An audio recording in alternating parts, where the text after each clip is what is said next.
عبادت ہے، یہ اللہ کی شان ہے، یہ اس کی ذات ہے، اور یہ کلام الہی کا اعجاز ہے۔ پوری دنیا کے مسلمان اس قرآن مجید کو 1400 سال سے تلاوت کرتے آ رہے ہیں، نمازوں میں تلاوت کر رہے ہیں، گھروں میں تلاوت کر رہے ہیں، اور پڑھنے والے اپنے اپنے انداز میں آج بھی اس کی تلاوت میں لگے ہوئے ہیں۔ عزیزان ملت اسلامیہ، بندے مومن اپنے ایمان کا اقرار کرتے ہوئے کہتا ہے آمنت باللہ، میں ایمان لایا اللہ پر،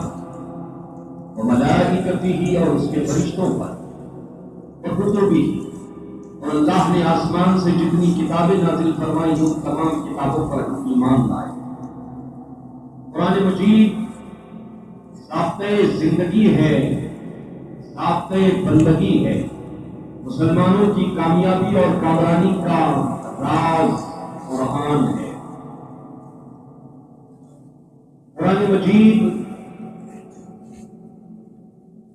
ہر زمانے کے اعتبار سے، ہر دور کے اعتبار سے،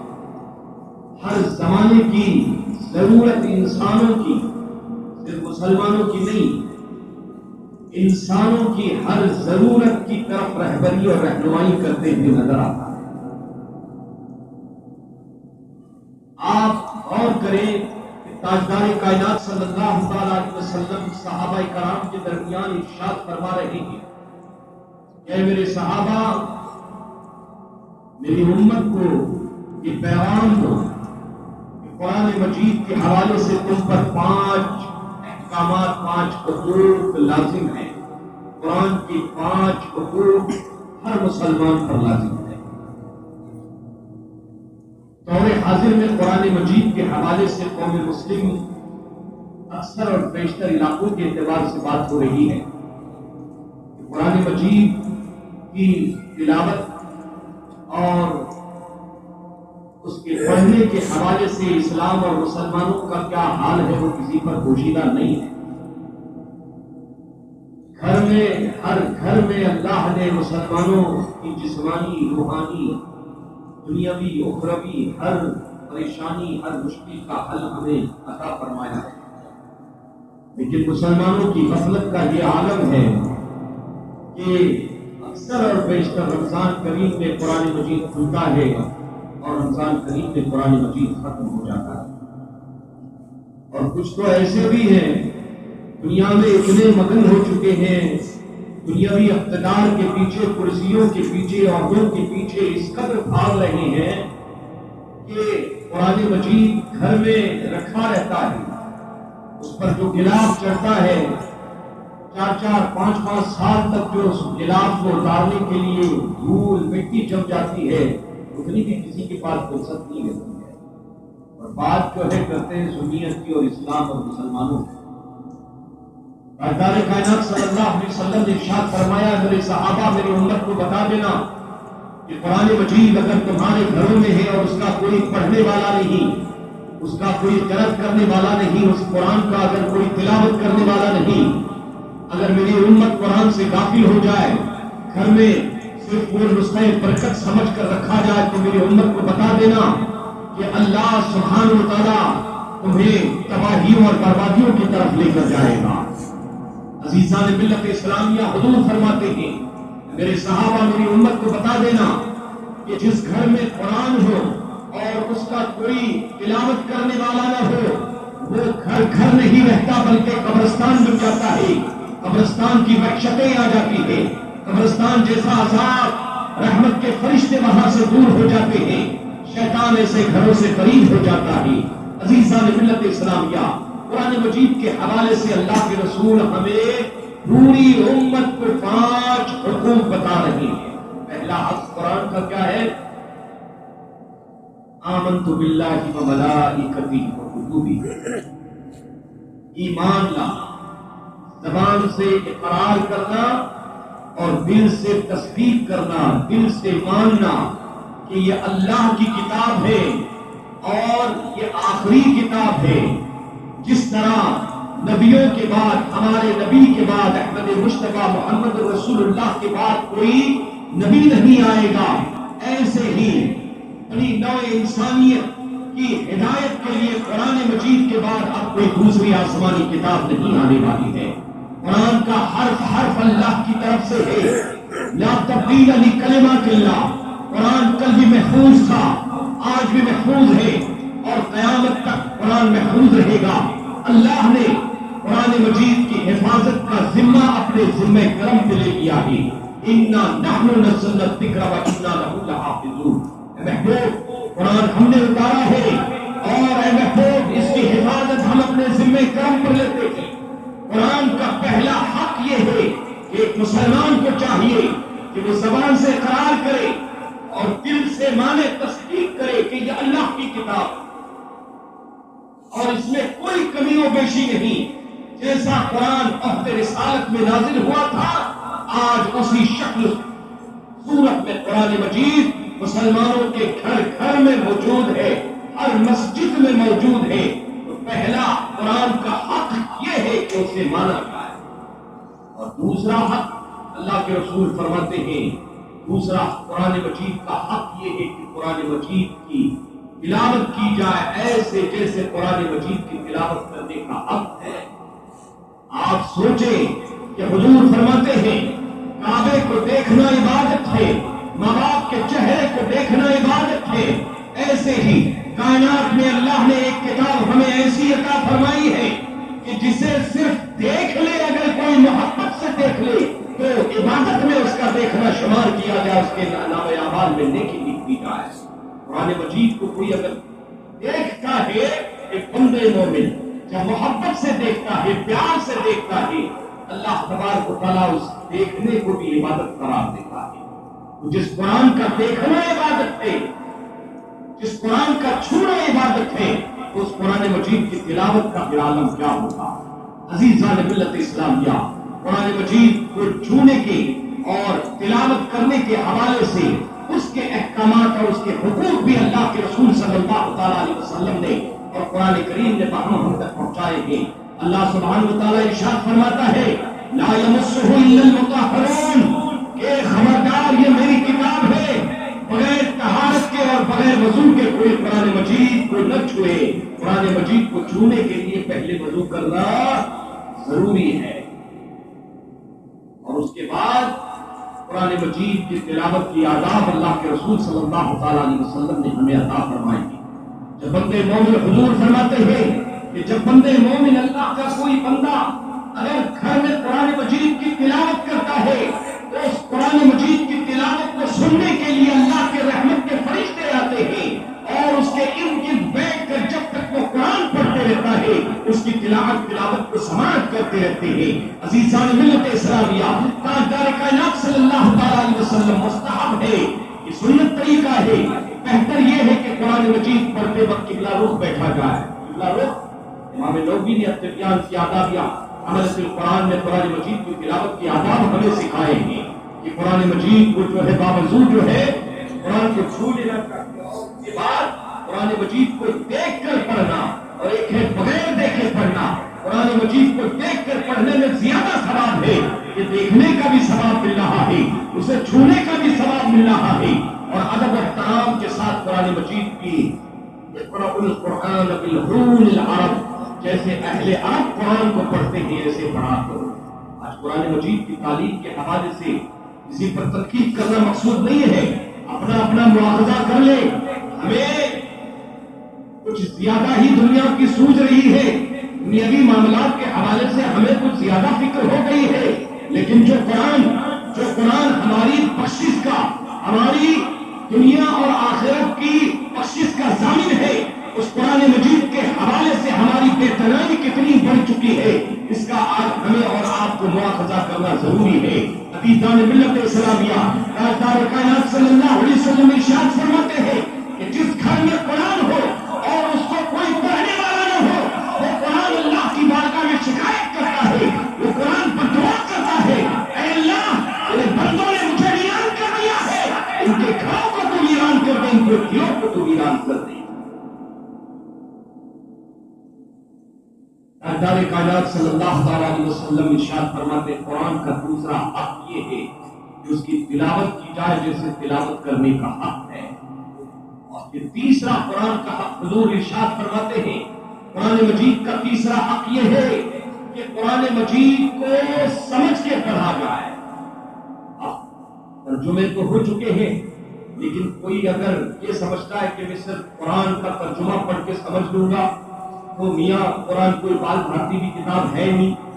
قرآن کوئی بال بھارتی بھی کتاب نہیں۔ ہاں البتہ کچھ ترجمے کے ساتھ جو ہے اس کی تفسیریں موجود ہیں، ان کی تفسیروں کو پڑھنے کی کوشش کریں، علماء سے رابطے قائم کریں، علماء سے اس کو سمجھیں، تو انشاءاللہ قرآن مجید یہ اللہ کا پیغام ہے بندوں کے لیے، قرآن مجید یہ اللہ کا رسول کے واسطے اور وسیلے بندوں کے لیے کیا ہے، یہ پیغام ہے۔ آپ سوچیں کہ ہندوستان کا پرائم منسٹر اگر اپنی طرف سے کسی کو کوئی سندیشہ بھیجتا ہے تو اسے یا کوئی چٹھی بھیج دے، کوئی خط بھیج دے، تو کیا اسے کوئی چوم کے جو ہے سائڈ میں رکھ دے گا؟ نہیں، بلکہ اس خط کے استقبال کا اس کا انداز نرالا ہوگا کہ پرائم منسٹر نے مجھے خط لکھا ہے، عزیزان ملت اسلامیہ۔ آپ سوچیں کہ اللہ اپنے بندوں کے نام پیغام بھیجا ہے اور رسول کے وسیلے سے واسطے سے بھیجا ہے، اور یہ صرف قسم کھانے کے لیے یا زیارت کرنے کے لیے، چوننے کے لیے نہیں، بلکہ اسے پڑھو اور اسے سمجھو۔ اللہ فرماتا ہے یہ میرا کلام ہے، میں تم سے کچھ کہنا چاہتا ہوں، میرا قرآن تمہیں کچھ سمجھانا چاہتا ہے، تم اسے پڑھو اور سمجھ کے پڑھو۔ قرآن مجید کا تیسرا حق ہے قرآن مجید کو سمجھ کے پڑھا جائے، اور اس کا چوتھا حق اللہ کے رسول ارشاد فرماتے ہیں، قرآن مجید کا چوتھا حق یہ ہے کہ قرآن مجید پر عمل کیا جائے۔ قرآن مجید پر کیا کیا جائے؟ عمل کیا جائے۔ آج بالخصوص اہل سنت پر یہ ناقدانہ تنقید کروں گا کہ اہل سنت کا جو حال ہے الا ماشاءاللہ سب کو نہیں، کہ آج قرآن مجید کے حوالے سے آج دیکھیں کہ مستحب امور ہے یا جو مستحب جو ہے معاملات ہیں، ان کو لے کر جو ہے محرم کے ایام ہو یا رمضان کے ایام ہو یا عرس کے ایام ہو، اس دوران اس پیریڈ میں جو ہے ہمارے اندر ایک جوش اور خروش پایا جاتا ہے، لیکن جیسے عرس ختم ہو گیا، جیسے ہی محرم ختم ہو گیا، جیسے ہی رمضان ختم ہو جاتا ہے، وہ ایمانی جوش اور جذبہ ہمارا کافور ہو جاتا ہے، ہم بالکل برف کی طرح سرد ہو جاتے ہیں۔ عزیزان ملت اسلامیہ، تاجدار کائنات صلی اللہ تعالیٰ علیہ وسلم ارشاد فرماتے ہیں کہ قرآن مجید یہ کوئی موسمی کتاب نہیں ہے کہ صرف رمضان میں جو ہے اس پر عمل کیا جائے، یا صرف جو ہے آراز کے موقع پر جو ہے اس کو سر پر رکھا جائے، یا گھر میں داخل ہوتے وقت گھر بندی کے لیے اس کو پڑھا جائے، نہیں، حضور ارشاد فرماتے ہیں قرآن تمہارے لیے بندگی کا قانون ہے، زندگی کے ہر لمحے میں تمہیں اس کی تلاوت بھی کرنی ہے، اور تلاوت کے ساتھ قرآن نے جو احکامات بتائے ہیں،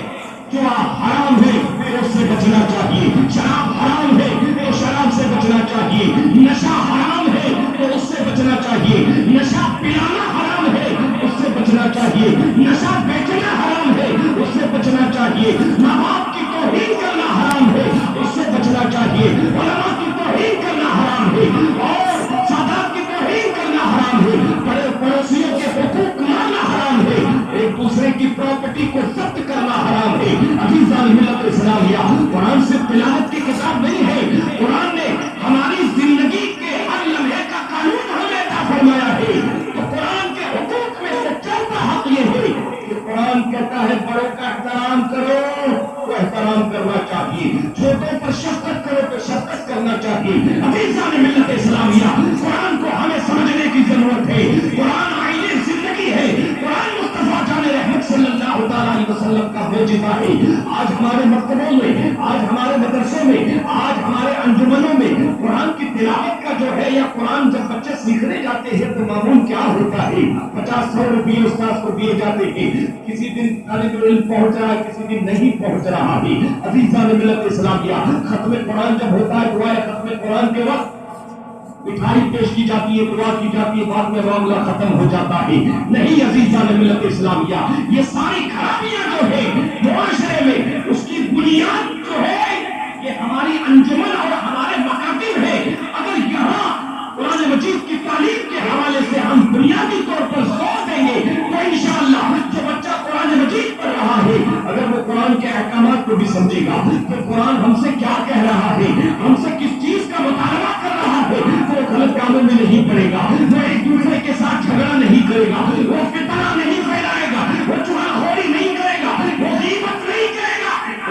کرے گا کہ قرآن مجید پر میں حتل مقدور عمل کرتے رہوں۔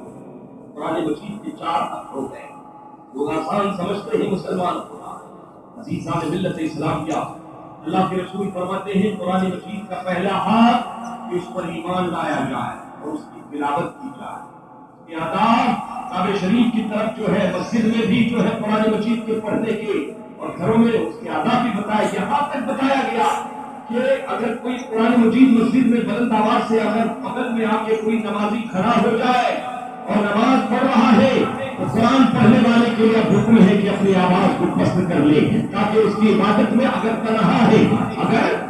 یا اگر بغل میں کوئی نمازی نہیں تو ٹھیک ہے، بلند آواز سے قرآن مجید کی تلاوت کی جا سکتی ہے۔ اس کے علاوہ ایک چیز یہ بھی یاد رکھیں کہ آج ہماری مساجد میں کرسیوں پر نماز پڑھنا، بوڑھے بزرگ ہوتے ہیں، معذور ہوتے ہیں، ان کے لیے کرسیوں کا استعمال کیا جاتا ہے۔ انہیں چاہیے کہ کرسیوں پر نماز پڑھنے کے احکامات سیکھیں، جانیں کہ کس حالت میں کرسی پر بیٹھ کر نماز پڑھنے کی شریعت اجازت دیتی ہے۔ سنیے، مسئلہ یہ ہے کہ فرض نماز میں قیام فرض ہے، فرض نماز میں قیام فرض ہے۔ جو بزرگ آدمی کھڑا ہو سکتا ہے اتنی مقدار میں سورہ فاتحہ پڑھے اور اس کے باوجود وہ فرض نماز کرسی پر بیٹھ کے پڑھتا ہے، رسول اللہ فرماتے ہیں اس کی نماز صحیح ہے۔ کہ نماز میں قیام تو یہ احکامات جو ہے، خوب جو ہے، یہ جاننا بہت ازحد ضروری ہو گیا ہے۔ کبھی کبھی ایسا ہوتا ہے کہ کچھ لوگ جو ہے کہیں دیکھا جاتا ہے کہ قرآن مجید پیروں پر جو اپنی رانوں پر رکھتے نہیں۔ قرآن مجید یہ اللہ کی کتاب ہے، اس کا جتنا ادب کریں گے اتنی برکتیں اللہ کی طرف سے ہمیں اور آپ کو عطا کی جائے گی۔ عزیزان ملت اسلامیہ، مذہب اسلام ادب کا نام ہے، دین ادب سکھاتا ہے، ماں باپ کا ادب ہے، رشتہ داروں کا ادب ہے، علماء کا ادب ہے، پڑوسیوں کا ادب ہے، حتیٰ کہ کعبے کا ادب ہے، اور قرآن مجید کا بھی جو ہے ادب ہمیں قرآن سے اللہ نے سکھایا ہے۔ عزیزان ملت اسلامیہ، اگر آپ کرسی پر بیٹھے ہیں، اگر آپ کرسی پر بیٹھے آپ کے بغل میں کوئی قرآن مجید پڑھنے کے لیے آ کے بیٹھ جاتا ہے تو یا تو 2 صورتیں ہیں۔ ایک تو صورت یہ ہے کہ آپ وہاں سے ہٹ جائیں کہ قرآن مجید ہم کرسی پر بیٹھے رہے اور نیچے قرآن مجید رہے، یہ مومن کی شان نہیں ہے کہ وہ اللہ کی کتاب ہے، اللہ کا کلام ہے۔ اور اگر کوئی پہلے سے نیچے بیٹھا ہے تو بہتر ہے کہ وہاں نہ بیٹھے۔ کوئی قرآن مجید نہیں کرسی پر نیچے بیٹھ کر پڑھ رہا ہے، اگر آپ کرسی بالکل آ کے اس طرح سے جو ہے پاؤں کے نیچے آئے تو قرآن مجید کی ادب کی کیا ہے،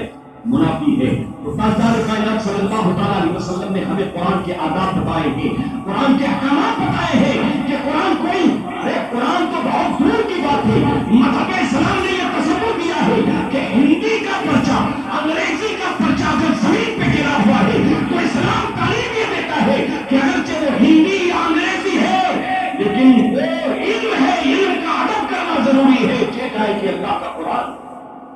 یہ جائے کہ اللہ کا قرآن، اور یہ قرآن جو ہے نا اس کے قاری کو پہچانتا ہے۔ جب قرآن کا پڑھنے والا قرآن مجید کو پڑھتا ہے تو قرآن پڑھنے والے کو پہچانتا بھی ہے، اور یہ پہچان قبر میں بھی کام آئے گی، یہ پہچان حشر کے میدان میں کام آئے گی۔ میں نہیں، اللہ کے رسول ارشاد فرماتے ہیں کہ